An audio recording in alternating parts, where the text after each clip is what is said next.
दैबानाखौ इउपिपिएलआ लाबोआखै बियो मिथिंगानि नासयनायसो बे बाथ्राखौ बुंदों बिना गयारिया दैबानाजों सिलिंखार जानानै रैखाथि बादायाव थानाय कियाजुलि आरो बिजारिपारानि दुखुथिया नखरफोरनो गाननाय जोमनाय रानना होदों इउपिपिएल आइजो गांखंनि आफादगिरि बिना गयारिया मिथिंगानि नासयनाया इनायनो सोमोनांथाव बबेजों मा खालामलांगोन रावबो बिनि गुबुन मोना अदालगुरि मासबाद कियाजुलिनि 8 बर' नखर आरो बिजारिपारानि 5 नखरा दैबानाजों लोमसाव जानानै न' बां हा हु आरो आबादथिलि गासैबो थेर बेथेर सिलिंखार जानानै दं दैबानाजों न' बां हा हु आरो धोन सम्पति खहा जानांनाय नखरफोरा दायो रैखाथि बादायाव दं रैखाथि बादायाव थानाय बांसिन नखरफोरानो नखर गसंथाफिननो बिसोरहा जेबो राहा गैला दुखुथिया नखरफोरा नखर गसंथाफिननो सरकारा माबा मोनसे राहा खालामनानै होगोन नामा बेखौ नेनानै दं मासबाद कियाजुलिनि गासै 8 नखर बिनिनो नखरबाया हा हु न' बां मोसौ अमा गासैखौबो दैबानाजों लांजोबजानानै सिलिंखार खालामलांजोब्बाय जायनि जाहोनाव दिनै रैखाथि बादायाव थानो गोनां जादों कियाजुलियाव 8 नखर आरो बिजारिपारा रैखाथि बादायाव नखर 5 थानाय गासै 13 नखरफोरखौ खौरां लाखिनानै मिरु इउपिपिएल आइजो गांखंनि आफादगिरि बिना गयारि बिथाङा दखना गामसा गस्ला फेन स्पर्टिं बायदि बायदि गाननाय जोमनाय राननानै होयो रैखाथि बादायाव गाननाय जोमनाय रानना होनानै गुबुन राजखान्थि आफाद इउपिपिएल राजखान्थि एबा प्रमद बर'नि सरकारखौ सोंखारिनायनि सायाव गोख्रों रावजों फिननाय होयो बिना गयारिया आरो खावलायो जे दैबानाखौ इउपिपिएलआ लाबोआखै बियो मिथिंगानि नासयनायसो बेखायनो राजखान्थि नोजोरजों लायालासेनो आरो मिथिंगानि नासयनायखौ बजबना लानांगोन आरो बयखौबो मदद होलायनो खावलायो रायजो राजा आइ आफा बिदा फंबाय बयनिसिमबो आंनि खुलुमनाय आरो सिबिनायखौ बावग्रोबाय आं सासे इउपिपिएल दोलोनि आइजो गांखंनि आफादगिरि हिसाबै दाखालिबो फैखांबाय आं 10 दिननि सिगां जे हाजोगुरियाव थानाय रायजो राजा आइ आफाफ्रा जे भुमिहीन माने बिथा गैयै जानानै थाबाय दिनै बिथांमोनहा 8 नखर बे 8 नखर रायजो राजाफ्रा जोबोद दुखुनि माने भुगिनांबाय दिनै बिथांमोनहा थांफिननानै न' लुफिननाय बेबायदि बेबस्था खालामनो हानाय जेबो गैला दा बिथांमोना नैबे गोजोनपुरि गामियाव आश्रय लाफैदों जे गोजोनपुरि गामिनि बे दुब्लियाव बिथांमोना रिलिफ केम्प खालामनानै थाफैदों जोबोद दुखुनांथाव मा खालामनो मिथिंगानि नासयनाय बे मिथिंगानि नासयनायाव गोबां रायजो राजा आइ आफायानो दुखु नांदों दुखु मोननो गोनां जादों दिनै बेयाव जि जों सोंनानै मोनदों जे सरकार बिथिंनिफ्राय मा मोनदों होननानै जानाय लोंनाय गासिबो मोननो हादों आरो बिथांमोनहा गासिबो जानाय लोंनाय मोनदोंब्लाबो गाननाय जोमनायाव माने बिथांमोनहा थोजासे मोननो हायाखै जानाय लोंनाया थोजासे मोनदोंब्लाबो गाननाय जोमनायनि फारसे मोनाखै होननायखाय दाखालि फैनायाव आंनो बिथांमोनहा रिपर्ट होनायलाय जे जोंनो अननानै दखना गांसेबाबो होफैबा मोजां जागौमोन होननायलाय आं दिनै बिथांमोननो जि हायो एसे जे जोङो बिटिआर गभर्नमेन्ट जोंहा मानगोनां बिटिआरनि चिफ प्रमद बर' बिथांनिफ्राय जि हायो एसे अनसुंथाइ हिसाबै जोङो बिनानै दिनै गाननाय जोमनाय एसे जगार खालामनानै होफैदों गथ' गथायनो आरो गामसा बायदिसिना गथ' गथायनि गानग्रा जोमग्रा पेन गस्ला बिथांमोननो होफैदों मानो होनबा बिथांमोनहा न'निफ्राय गावसिनो जिस्रि गिजिबो लाबोनानै फैनो हायाखै बेफोरबायदि अबस्था जानायलाय जों बिथांमोननो होफैनो गोनां जाबाय दा दिनै रादाबनि गेजेरजों गोबां रिलिफ केम्पआव मिथिनानै गोबाङानो गोबां खोथा कुइसन खालामगोन जे जोंनिथिं मानो फैयाखै जोंनो मानो होआखै अनेक कुइसन खालामगोन नाथाय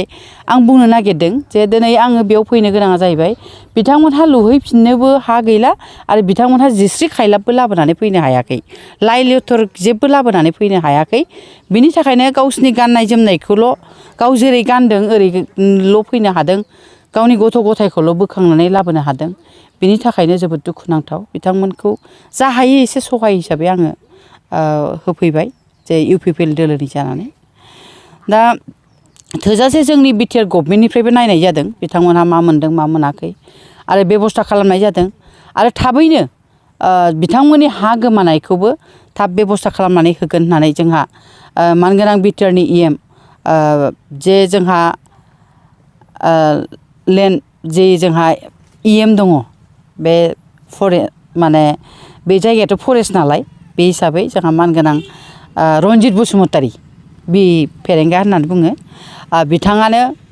खोथा होदों जे रायजो राजानो जायफोरा बिथांमोनहा हा गैयै जानानै थानांबाय बिथांमोननो थाबैनो बिथांमोननि सलुसनखौ खालामनानै होनाय जागोन आरो जोंहा बिटिआरनि चिफ बिथाङाबो बुंदों जे थाबैनो बेबस्था खालामनानै होगोन बिथांमोननो थानो जायगा थाबैनो बेबस्था खालामनानै होनाय जागोन होननानै बिथाङा खोथा होदों दा बेखायनो आङो रायजो राजा आइ आफाखौ खावलायदों मा खालामनो मिथिंगानि नासयनाय भुगिनांबाय बयबो रायजो राजा आइ आफायानो भुगिदों दा नैबेखौ लानानै दिनै गोबां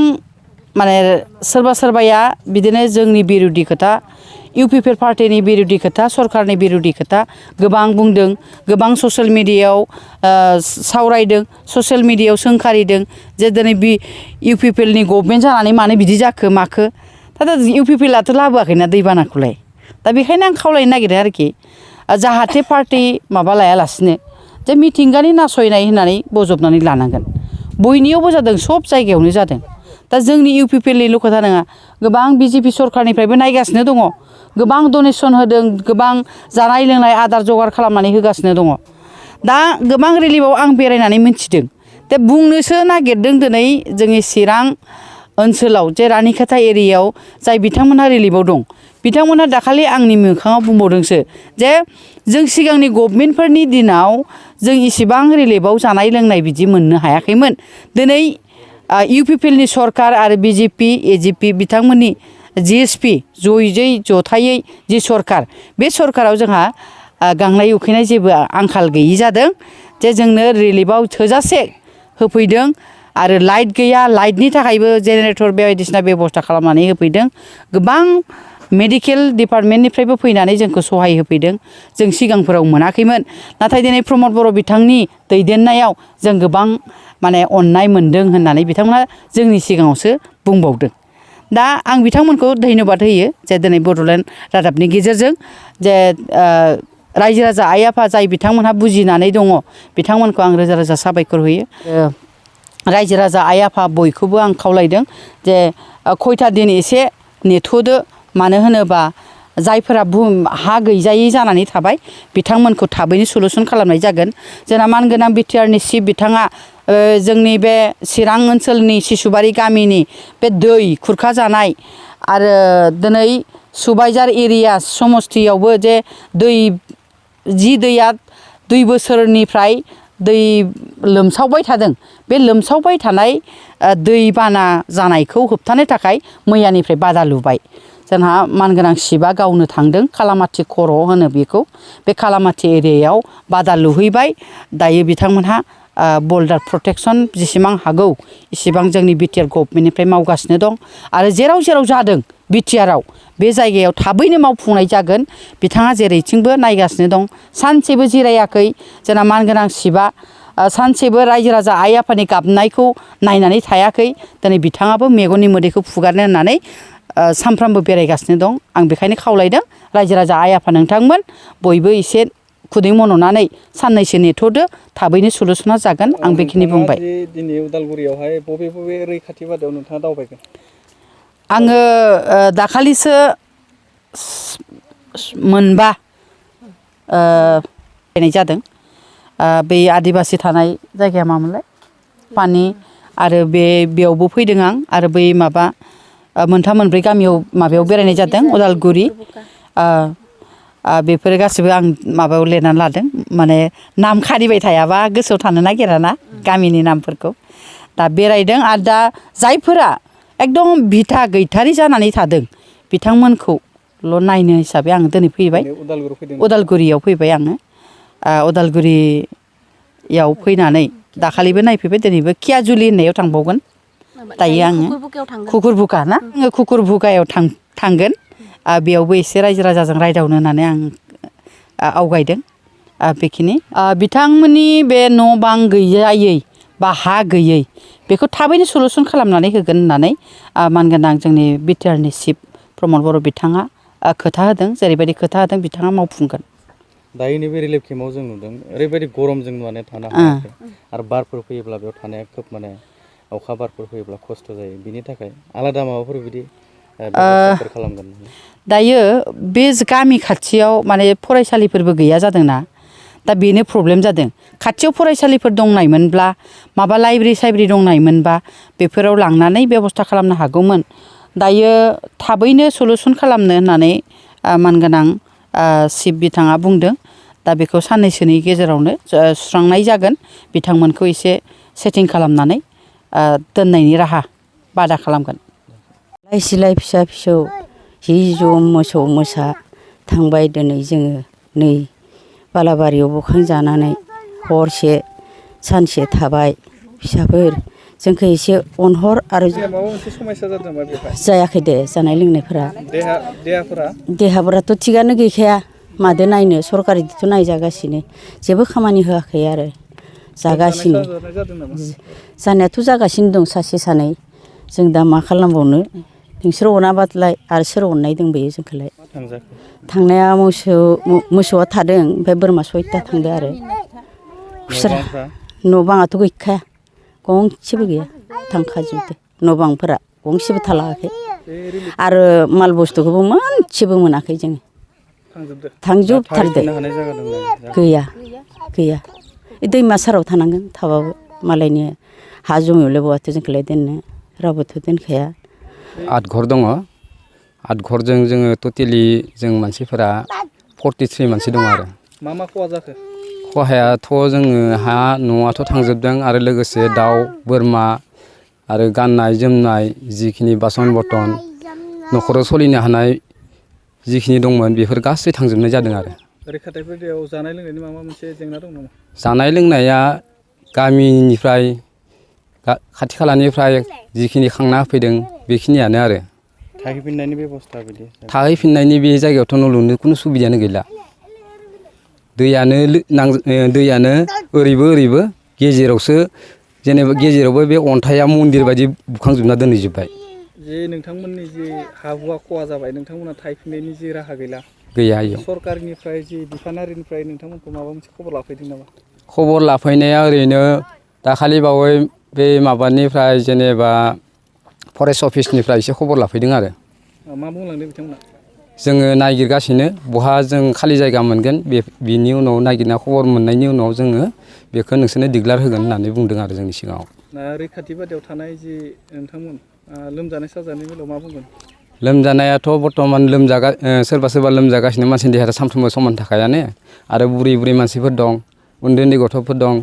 हरनि गेजेराव मा जाया सोरबा मैयाबो सासे सिरियासआनोमोन उदै सानाय दिनैथ' फैयाखै आवगायाव फैदोंमोन फैनानै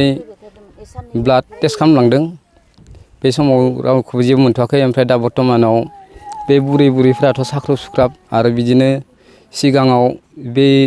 दैबानानि समावनो दुखु मोननाय अखा सिजानाय आरो खारथिं खाथा बिदिनो माबा दुखु मोननाय बेफोरनि थाखाय एसे एनै मुलि होफैदों आरो नोंथांमोननि जि रैखाथि बादा बे न' लुफुंनाय जि प्लास्टिक फिसानि गेजेरजों थानांगौ जादों मा बुंनो दङ दा जोङोथ' बेयाव जिखिनि जोंनो बे न' लुनाय समाव जिखिनि होफैदों बेल'सो जोंनोथ' बे न'आ जेबोआनो थोआ दा जों आरो गोसोबादि जोंबो मोना थेवबो जों बे न'आवथ' जेसेबांखिनि दिन थानांगौ बादि बुंलांदों बे थानांगौ बादि जों बे न'आव थानो हाया फरायसाफोरा मा बुंनो दङ जे खुदिया दङ फरायसाफोर आनजादफोर होनो हादों आनजाद होनाय फरायसाफोरा आनजाद होखांनानै फैबाय जेने थेने